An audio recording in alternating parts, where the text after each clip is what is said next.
Morning, Adrian Engine Carbon Clean. Vehicle here that's just been purchased a couple of weeks ago. So we're back to the owner. We've done a Golf for him before. This one I wanted to get it checked out and cleaned up. I've got a warranty with this, so anything that we find you can obviously get dealt with under warranty. It's a Skoda Octavia 1.6 diesel, about 75,000 on the clock, 2016 model. No particular running issues with this. It's running very sweetly. The engine sounds nice, a bit of bass noise in it which is now gone. We're near the end of the clean now.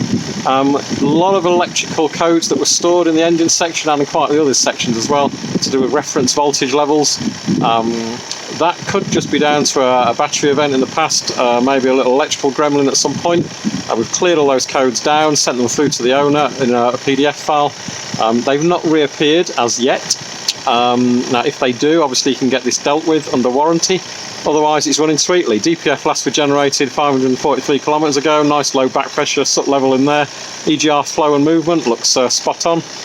Coolant's lovely and warm on this one, so it's running beautifully. Just a preventative maintenance clean. The bass note that was in the engine when we got here, that's now gone. Lovely and crisp now. That response is back where it should be. Get this back out on the road in about another 10 minutes, but the owner can get those issues looked at now under warranty if he needs to, and this is all cleaned up, ready to go for the road ahead.